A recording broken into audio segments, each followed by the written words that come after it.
Salut tout le monde, dans cette vidéo nous allons implémenter la structure de données d'arbres. Donc je vais commencer par définir la structure. Donc nous avons besoin de l'élément. Je vais supposer que je vais travailler avec la structure, un arbre d'entier. Donc nous avons besoin du sous-arbre gauche, je vais le nommer SAG, et sous-arbre droit. Je rappelle que tous les nœuds qui se trouvent dans un arbre partagent les mêmes caractéristiques. D'ailleurs, ils ont la même structure. Chaque racine peut avoir elle-même des sous. Chaque racine peut avoir un sous-arbre gauche et un sous-arbre droit.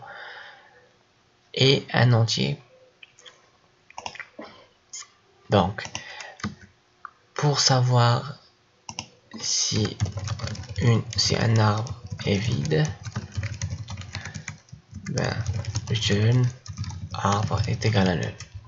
Pour savoir si, comme j'avais expliqué dans la première vidéo, un arbre, une feuille, c'est un arbre qui n'a aucun fils, donc return arbre ça égal à nul and return and sag égal à nul.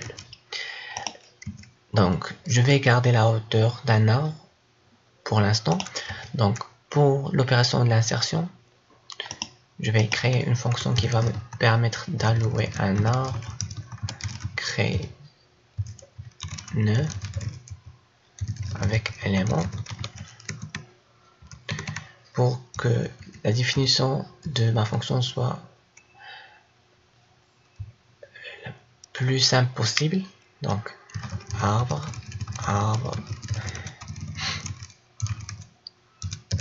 malloc size of arbre et arbre, donc élément arbre sad arbre sag doivent être initialisés à nul, et finalement je retourne le nœud alloué. Après, donc il y a trois cas. Comme j'avais expliqué, lorsqu'on va insérer dans un arbre, soit l'arbre sera vide et donc par conséquence je vais retourner l'arbre directement. Sinon, on va comparer else if arbre element est supérieur à élément. Dans ce cas-là, on va l'insérer où? Dans le sous-arbre droit.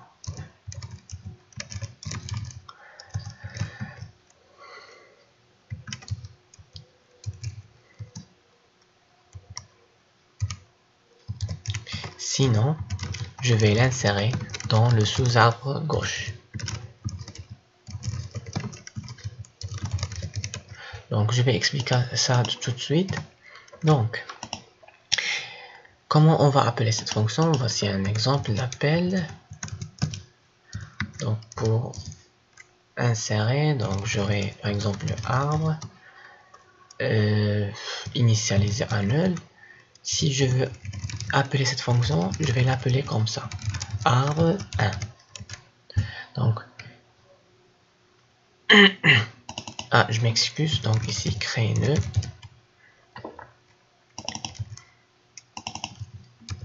élément, voilà, et ça doit être nul. Voilà. Si mon arbre est vide, exactement. Donc si mon arbre est vide, alors la référence, ou bien plutôt le pointeur d'arbre, sera la référence du nœud créé. Sinon, donc je vais expliquer ça dans Paint. Ok, dans Save. Ok. Donc nous avons ici notre structure donnée. je vais supposer que l'arbre est vide.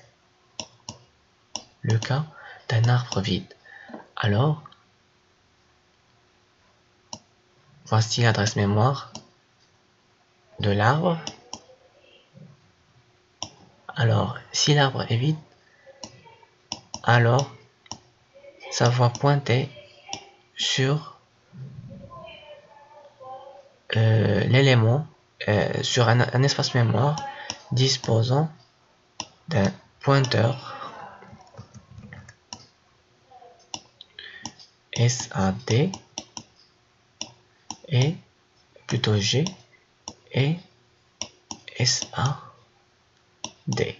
Donc, notre pointeur va pointer sur un espace mémoire disposant de la valeur 1 et ayant deux autres pointeurs. Maintenant, disons que je voudrais par exemple insérer 2. Alors 2 sera comparé à 1. Dans ce cas, il devra être inséré dans SAD. Pour cela, on va lui allouer un espace mémoire. Donc 2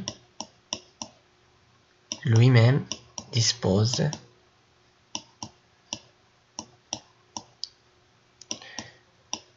SAD, voilà, et SAD va pointer sur 2. Je suppose maintenant aussi que je vais insérer 3.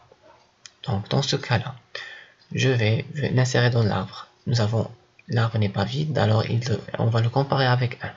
3 est supérieur à 1, on va donc l'insérer dans le sous-arbre droit. Le sous-arbre droit n'est pas vide, alors on va le recomparer avec 2.